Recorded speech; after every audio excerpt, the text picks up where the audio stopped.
I'm a multidisciplinary artist. My projects are really guided by the concept or what is happening during that time in my practice, and then I kind of go from there and decide what materials make sense for the project in particular. So recently that's led me into installation, like giant monstrous installations that were super technical and way too much work for what I was prepared for. But then I've been doing some smaller drawings and paintings in quarantine. Some years ago, I was doing embroidery and tapestry work. So it really ranges. But in general, my work is kind of research-based and documentary, and I tend to focus on how things like pain and isolation and vulnerability play in how we relate to each other and understand each other. And so oftentimes I've seen that create a common thread of me focusing on how the artwork itself interacts with and relates to itself and its own materials and myself and the viewer. So it deals a lot with relationships. These are kind of arranged chronologically as well as thematically, I guess, and how I was relating to the work at the time. So this is a pair of stretched paintings, oil on canvas, and they're two independent canvases, and each one is roughly my height. So they relate to me as a sort of mirror, because when I'm standing next to them, it's kind of like triplets. And so they also kind of dance with one another when they're standing in a gallery space. I don't hang them, they just stand on the ground, kind of staggered away from each other. And this frame is bent, so, and then it's braced so that it has this kind of dancing motion. And this was just taken from sketches I did at nightclubs of different figures dancing. These are some detail shots as well. And then I started getting into embroidery.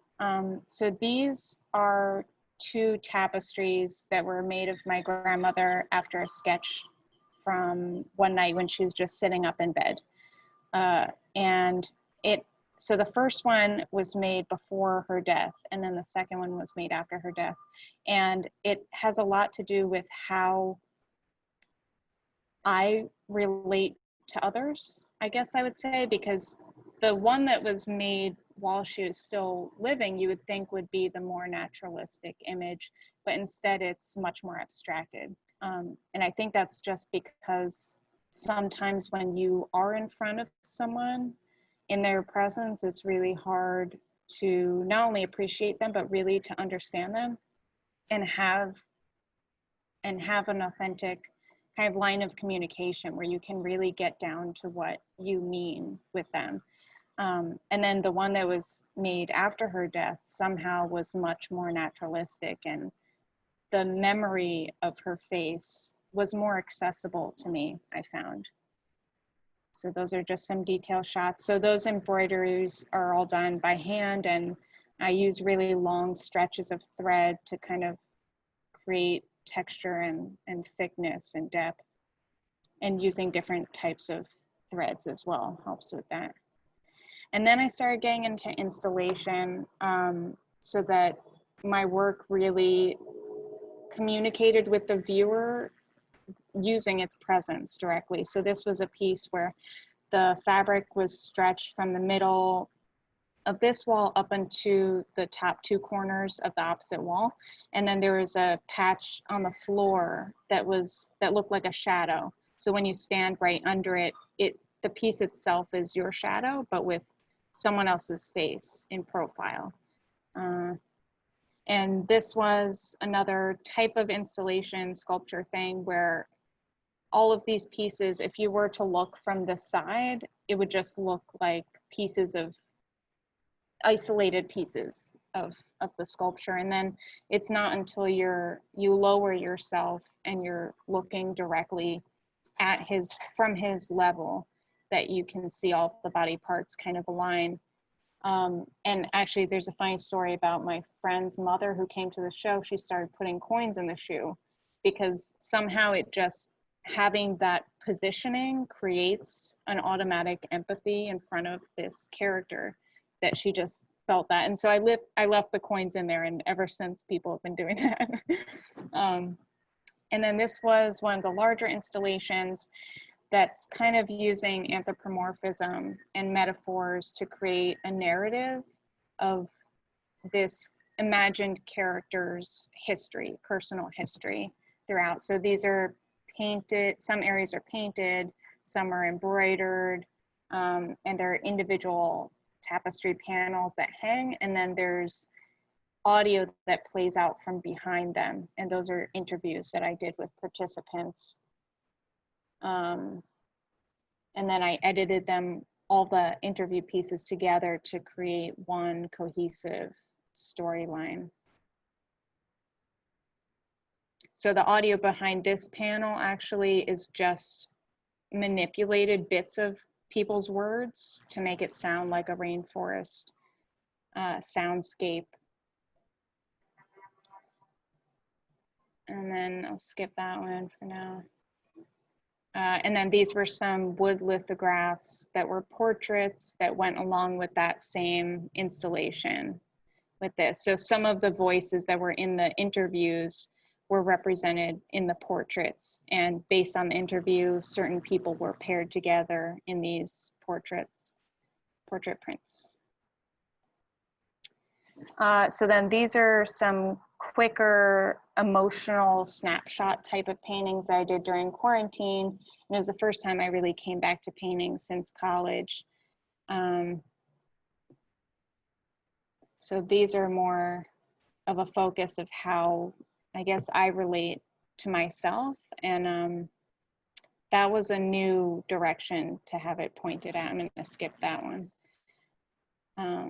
Yeah, and so these are using those lithograph prints, the portraits from that other show with the installation, and repurposing these faces into new narratives.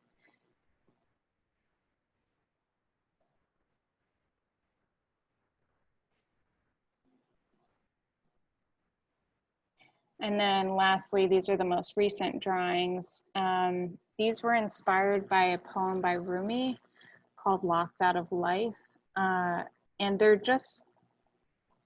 kind of taking the same habit that I formed with starting with this painting of deciding to just close eyes, because if it's not really necessary to use an open eye as a form of communicating something, I'd rather just like cut it out because it's just distracting. So I started doing all these sleeping figures after that painting, and then using a kind of like liquid or gelatinous texture for the space that these bodies are kind of cradled in.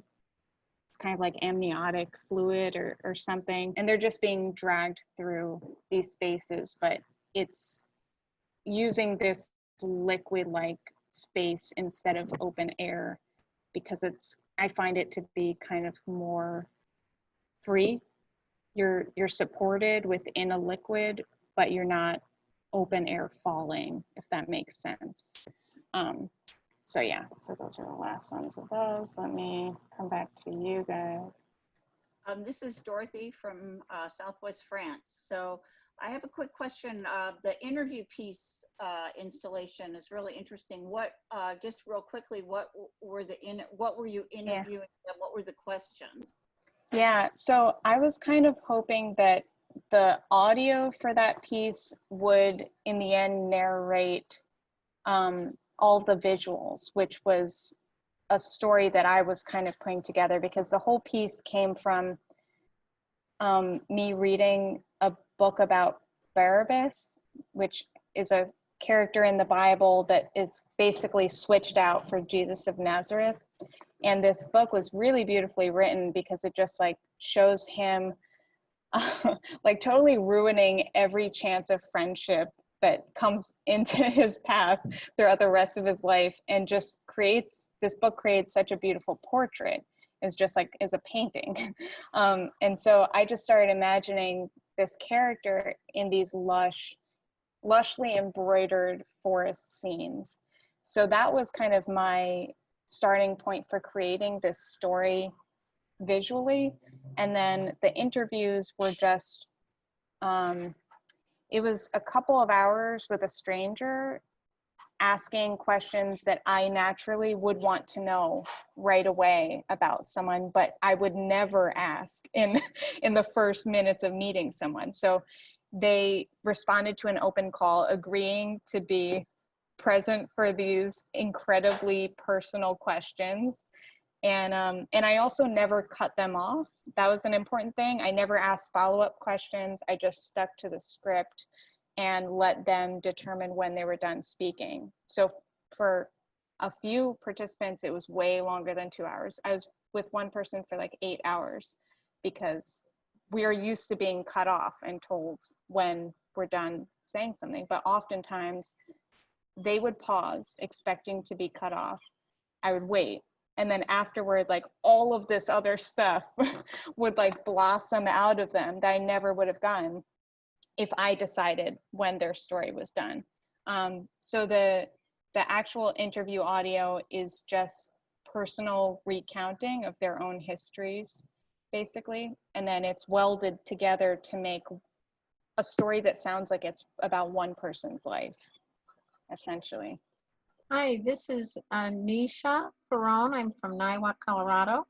And Jen, I have 2 questions. What was the name of that book? The one about Barabbas?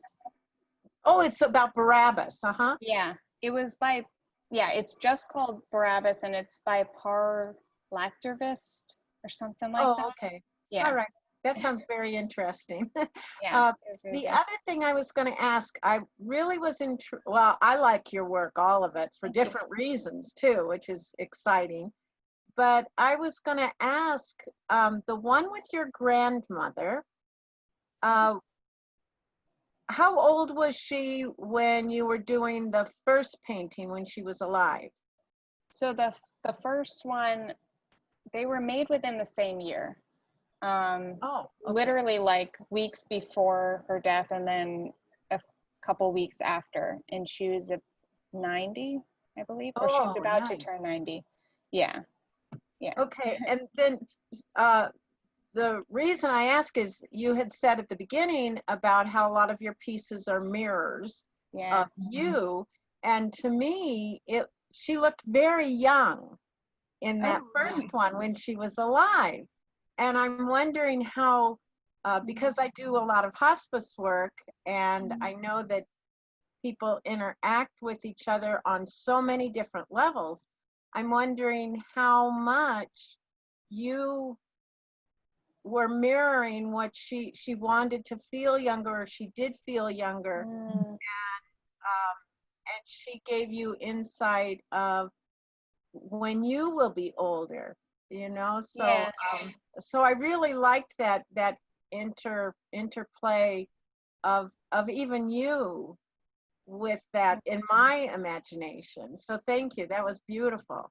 Yeah, I'm actually really thankful that you caught onto that. That in particular is never something that I've heard about that piece, and I love it, because it's absolutely, it hits on something that was so true about the way I related to her. And I think a lot of times because I see her almost as me, I've always seen her as me, that like, even so much so that after her death, it didn't really feel real, even, because she was me. And I think that was part of why I had so much trouble relating to her in person, because it was so scary, right? Like, how would you feel if you were standing in front of yourself at 90 years old and seeing kind of what has fallen away and what, so I think that was one of the more challenging things in our relationship. And then of course art picks up on everything, even if you don't want it to.